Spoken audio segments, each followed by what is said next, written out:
നമസ്കാരം. വ്യാജ ഓൺലൈൻ ട്രേഡിംഗിലൂടെ കൊച്ചി സ്വദേശിയായ വ്യവസായിക്ക് 24.7 കോടി രൂപ നഷ്ടപ്പെട്ട കേസിൽ പോലീസിന് മുമ്പിലുള്ളത് വലിയ വെല്ലുവിളി.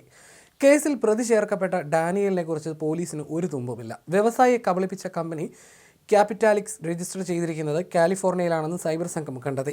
മുമ്പും രാജ്യാന്തര സൈബർ തട്ടിപ്പ് കേസുകളിൽ ക്യാപിറ്റാലിക്സ് പ്രതിയായിട്ടുണ്ട്. ഫോണിൽ സംസാരിച്ചതും ടെലിഗ്രാമിലെ ആശയവിനിമയവുമാണ് തട്ടിപ്പ് സംഘവുമായിട്ടുള്ള വ്യവസായിയുടെ ഏക ബന്ധം.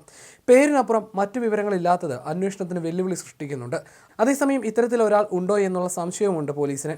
AI വഴി സൃഷ്ടിക്കപ്പെട്ട ആളാകാനും സാധ്യതയുണ്ട്. ഷെയർ ട്രേഡിംഗുമായി ബന്ധപ്പെട്ട് പരാതിക്കാരനായ വ്യവസായിയുമായി ഡാനിയൽ എന്ന് പരിചയപ്പെടുത്തിയ മലയാളിയാണ് ആശയവിനിമയം നടത്തിയത്. ഇയാളുടെ നിർദ്ദേശപ്രകാരമാണ് പല തവണകളായി 24.7 കോടിയോളം രൂപ വിവിധ ബാങ്ക് അക്കൗണ്ടുകളിലേക്ക് വ്യവസായി നിക്ഷേപിച്ചത്.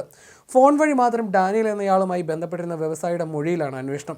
വ്യവസായി പണം നിക്ഷേപിച്ച ബാങ്ക് അക്കൗണ്ടുകൾ കേന്ദ്രീകരിച്ചും പോലീസ് വിവരശേഖരണം ആരംഭിച്ചിട്ടുണ്ട്. ഒരു ബാങ്കിന്റെ വിവിധ ഇടങ്ങളിലെ അക്കൗണ്ടുകളിലേക്കാണ് പണം നിക്ഷേപിച്ചിട്ടുള്ളത്.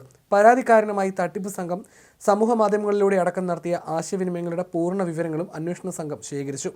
എളംകുളം സ്വദേശിയായ ഫാർമസ്യൂട്ടിക്കൽ കമ്പനി ഉടമയെ കബളിപ്പിച്ച് 2023 മാർച്ച് മുതൽ 2025 വരെയുള്ള കാലയളവിലാണ് 24.7 കോടി രൂപ തട്ടിപ്പ് സംഘം കൈക്കലാക്കിയത്. capitalics.com എന്ന വെബ്സൈറ്റ് വഴി ട്രേഡിംഗ് നടത്തിയാൽ ഉയർന്ന ലാഭം ലഭിക്കുമെന്ന് വിശ്വസിപ്പിച്ചായിരുന്നു തട്ടിപ്പ്. ഇതിനായി ക്യാപിറ്റാലിക്സ് ബോട്ട് എന്ന ടെലിഗ്രാം അക്കൗണ്ടും ഉപയോഗിച്ചതായി വ്യവസായി നൽകിയ പരാതിയിൽ പറയുന്നു. സങ്കീർണമായി സൈബർ കേസ് അന്വേഷിക്കാൻ പ്രത്യേക അന്വേഷണ സംഘം രൂപീകരിച്ചിട്ടുണ്ട്. രാജ്യം കണ്ട ഏറ്റവും വലിയ സൈബർ തട്ടിപ്പ് കേസുകളിൽ ഒന്നാണിത്. അമേരിക്കയിലെ കാലിഫോർണിയ മേൽവിലാസത്തിലുള്ള കമ്പനിയാണ് ക്യാപിറ്റാലിക്സ് എന്ന് പോലീസ് പറയുന്നു.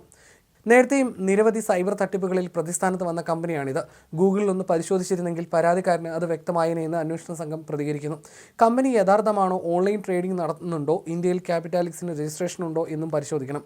ഡാനിയൽ എന്ന പേരിൽ മലയാളം സംസാരിക്കുന്ന ഒരാൾ കമ്പനിയുടെ ഭാഗത്തു നിന്ന് സംസാരിച്ചെന്നും പിന്നീട് ഇയാൾ വഴിയാണ് ഇടപാടുകൾ നടന്നതെന്നുമുള്ള പരാതിക്കാരൻ്റെ മൊഴിയുടെ അടിസ്ഥാനത്തിൽ FIRൽ പ്രതിസ്ഥാനത്ത് ഡാനിയൽ എന്ന പേര് ചേർത്തിട്ടുണ്ട്. 3 ബാങ്കുകളിലൂടെ 96 തവണ നടന്ന ഇടപാടുകളിലാണ് ഇത്രയും വലിയ തുക നഷ്ടമായത്. പണം പോയിരിക്കുന്നതെല്ലാം ഇന്ത്യയിലെ അക്കൗണ്ടുകളിലേക്കാണെന്നും പോലീസ് സ്ഥിരീകരിച്ചു. ബാങ്ക് ഇടപാടിൻ്റെ വിവരങ്ങളെല്ലാം 2 ദിവസത്തിനുള്ളിൽ ശേഖരിക്കാൻ സാധിക്കും.